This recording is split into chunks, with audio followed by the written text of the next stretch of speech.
What's going on, everybody? It's Afro Think Tank. Today I want to do a little bit of brainstorming about good business sectors to get into as far as Nigeria is concerned, or just West Africa as a whole, but Nigeria, because Nigeria it could be somewhat more of a hassle getting into the country as far as getting your visa and whatnot, but when you get into the country, doing business is actually relatively easy, and a few things I think that people who don't know what's going on with Nigeria, they don't know what's happening now, they don't have enough information to to be like, oh, that might be a good future move.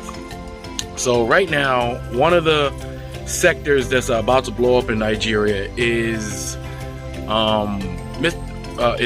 the petroleum section and the plastics and the wear section, because Mr. Dangote, all right, the richest man in Africa, he is building currently right now somewhere around Lagos.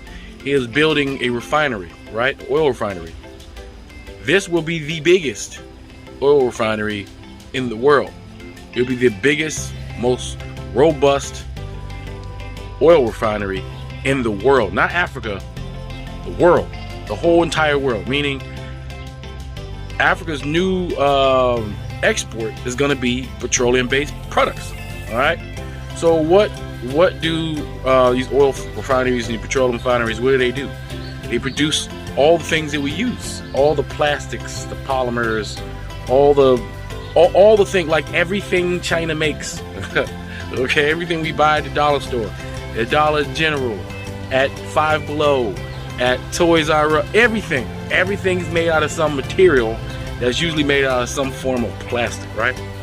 So there are a lot of businesses that are going to open up because of this refinery. The refinery itself is going to create, well, right now the refinery itself is creating tens of thousands of high-skilled jobs, but when it's done, it's only going to have a couple 100,000 jobs. But there's going to be a lot of jobs and a lot of businesses around the petroleum industry, as far as manufacturing other products from the petroleum and things like that, as far as to export or as far as internationally or, neighboring countries or within country. So any type of manufacturing of products, you could be making plates, bowls, forks, spoons, frames, bumpers, whatever, just anything made out of plastic. If you have any type of know-how, the equipment necessary to manufacture any type of product, just try to locate yourself in a place where you'll be closer to the raw material. You have a market, what I'm saying? That's another thing, a market. By 2050, Nigeria will probably have more people than America. In just Nigeria, more people than America. You have an open market full of people who want to spend money on goods and services. And here's the thing, and you guys should know this: broke people spend money, right? Poor people spend money. All the money is in the broke or poor sector. So don't think that because, you think that there's inherent poverty in places and things like that, that there's no money there. Broke people have money. Poor people have money. Most of you guys listen to me, if y'all like me, y'all broke and poor too, right? But as far as like the economic standard is concerned, if you living paycheck to paycheck, you broke and poor. I don't care if you call yourself middle class or whatever. But if you broke and poor, guess what? You spend a lot of money, because it costs a lot of money for us to be broke, because we got to pay for everything. Rich people, they don't pay for nothing, because somebody always want to kiss their ass and they get shit for free or whatever. They figure it out, but whatnot.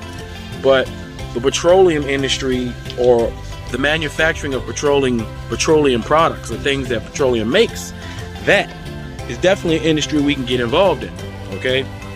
And it may not be traditional industries that we normally get involved in, but somebody's doing it, right? So why can't we do it? Another thing, beauty supply stores. You know how Koreans come over here, they open up their beauty supply stores, and thankfully a lot of our sisters, African-American sisters, and a lot of our Ethiopian sisters over here, and Eritrean sisters are opening up their own beauty supply stores and stuff like that, trying to get a hold of the supply chain. And because for a while that supply chain was being blocked by the Asian people who wanted to keep a hold of the market, but somehow, you know, black people are starting to penetrate that market. Now, you're talking about a continent with more black folk that need more black folk products that we have over here. If you can set up a shop, let's say you got a couple $100,000, right? And you want to set up your beauty supply store here in America. You know, it's going to be kind of difficult. You're going to have, you know, it's going to be very expensive for rent. Obviously, the real estate is high. But if you go to like Nigeria, which you have a market, they already want the products that you want, right? They already want the same hair products, the same stuff that you want. And the thing is, if you're ordering it from China, it's going to be cheaper going to Africa anyway, because you're kind of closer. Well, I guess, you know, as far as shipping wise, it's kind of closer, you know, to the Chinese manufacturing plants. If you're getting some of your products from China, if you're already in Africa, shipping is going to be easier, because it's actually a lot easier to ship things back and forth from China to Africa than it is to ship things from America to Africa. Is way more expensive. Just trying to ship something from here to Africa. I wish I could. I mean, I can, but it's very expensive to do so. It'd be much cheaper to get your products, to renew your products over there. Also, like I said, you got an open market. You got tons and tons of black women that use the same products that you want, that, you know, may not have the same products. Because let me tell you, when I'm in Lagos and you're going downtown, they have all American products. Somebody is going to America, going into all the Dollar Generals, going into all the Rainbows, going to all the Whole Foods, going to all the Five Belows, going to all the Marshalls, the Walmarts, the Targets, all the retail shops we go to.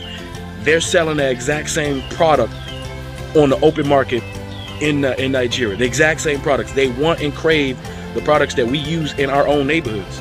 So why not we go over there and sell it, right? If you can afford to open up one beauty supply store in America, you can go over there and open up 5 or 6 of them. Just think about that. Your money goes a lot longer, you know? You can do amazing things with the money that you have over here. If you can afford to open up one over here, the type of shops you can have over there, employees, you got plenty of potential workers, you know what I'm saying? So it's just a matter of having trustworthy people to facilitate when you're not there. And that is the stitch that we need right there. And I'm trying to figure out a solution to that problem. There is a couple solutions. You can hire a lawyer to be your retainer, right? So you hire a lawyer, you know, a young lawyer, and you retain them, and you pay them very well. You pay them, you know, pay them as far as their own scale in their country. You pay them very well so they can have an incentive to be loyal to you. That way, when you're not in country, they can make sure all the things that you need done are done, you know, on your behalf. And it's not going to be, they're not going to steal your money. They're not going to, you know, half-ass it, because if you pay them well and you pay them on time, and you pay them above the average that they would normally get, they don't want to mess that up. So they're going to be loyal. You got to find a way to create loyalty, you know, amongst the people you're working with, especially when you're working with somebody overseas. It's the same thing here. You do business, let's say you're in Washington, D.C., you got a business in California, you got people who do that, got business in Texas, Minnesota, you know, Arizona, but they fly back and forth. You got people who have businesses everywhere. And the key is to have people minding your business when you're not there, right? And making sure that the people who are operating in your business are taking it as seriously as you, because if you're the one investing all the money, right, you clearly inherently see the value in what it is you're doing.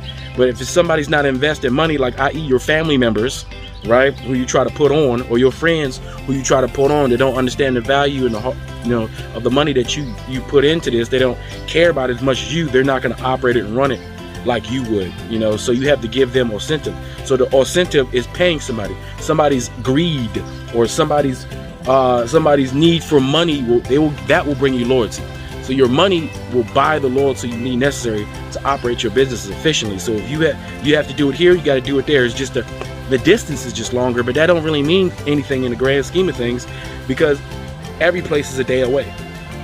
If I needed to go, if I had a business in California right now, I would have to I would have to buy the ticket. I probably couldn't leave today. I probably could leave today, but I would get there tomorrow sometime.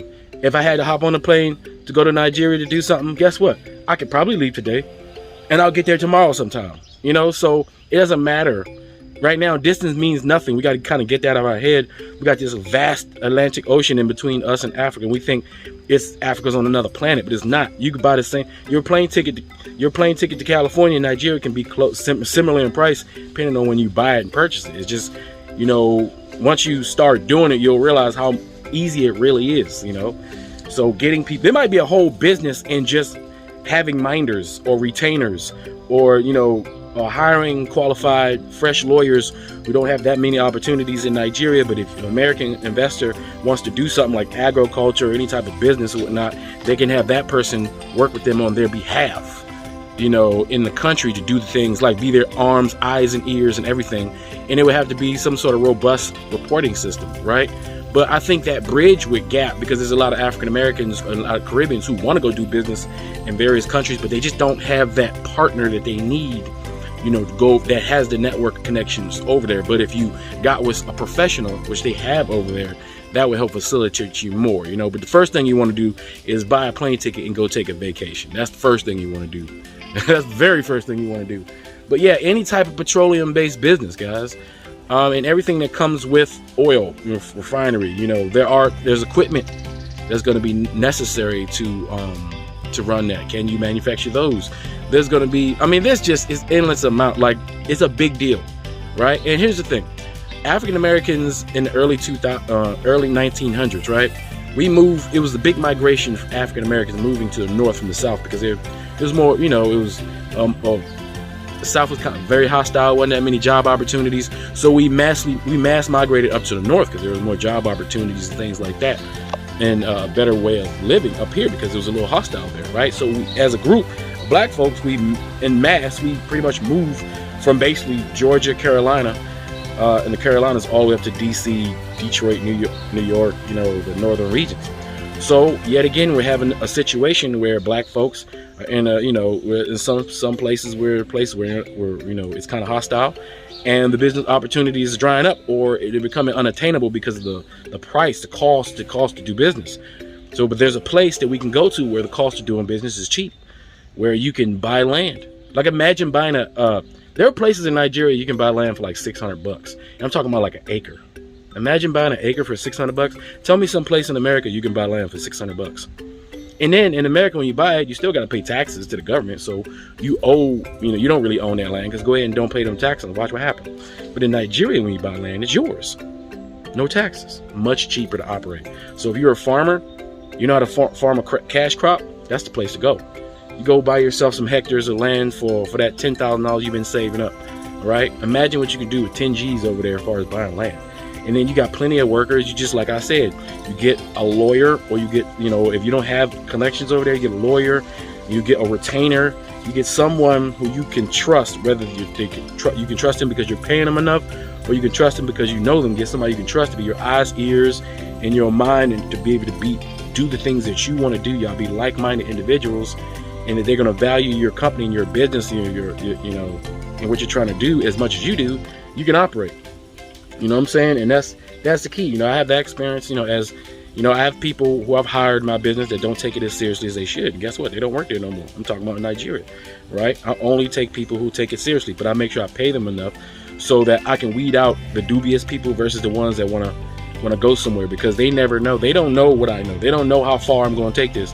They see they're working in a small shop or something like that, and they don't know what I have planned. So I can vet them now while things are low, while the money's low, while the dealings are low. So that way I know that person and that person and that person, I'm gonna take them with me once I get to this level, because they're worth it. Because when we were down here, they were operating and they valued my company and what I was doing, you know, the same way I did. So that's all I wanted to say. Just something small, any petroleum-based anything. And there's various other things. Mr. Dangote and various other African leaders quietly have been laying down the infrastructure for the diaspora and the local people of all Africa to work together. They've been trying to do it. The politicians may be not quite doing it, you know, the way they should, you know, with the power that they do have, but there are good African business-minded people who are trying to unify economically, and even if their motivation is just to make more money through just make more money, you know, via Africa instead of having to go all the way to Europe. Because even billionaires got pride. It's like, why can't my place, you know, be like this? Why do I have to keep going to the European, the Asian to do something that, you know, I should be able to go to my fellow business partner over here in Uganda or Chad or Cameroon and get them to do? You know what I'm saying? So while Africa and the business people in Africa and some of the politicians are trying to connect, we got to make sure we connect too. Because like I keep trying to tell people, we don't have that much time. The people who want to invest, they're like middle class, upper middle class, like the people right now who want to really do something, they want to really take action, and you're just waiting for some perfect time. This is the perfect time. If you're waiting for the perfect environment, that's never going to happen. If you're waiting for have that perfect amount of money in your account, that's never going to happen, right? But if you're waiting for the perfect time, is now, and the perfect place is Africa, because it's going to be easy for you. You know what I'm saying? It's going to be much easier for you. Just imagine, like I keep saying, your money stretches there. Your money goes a long way there. You can feel and manipulate and move about in life much easier there, you know, as far as what you can do and how you can leverage the tool that money is, because money is just a tool. That's all it is. Okay, so just think about that. When I do think about, or I see things that run across my mind, I'm gonna make sure that I throw it out there, because somebody's listening and somebody's like, oh shit, I know how to make plastic bowls. People make plastic bowls and make millions of dollars. Just a simple plastic bowl, plastic fork, just whatever, you know. Think about it. If you can buy it in the store, somebody's making money off of it, right? No matter how mundane or simple the product is. Okay, somebody's making it, somebody's making money. Okay, so keep that in mind. When I come up with something else, I'll kick it to you guys. That's all I got to say for now, guys. Afro Think Tank, learn something, teach something. I'm out. You're listening to DJ Afro Think Tank. Thanks for watching. Like, share, comment, and subscribe.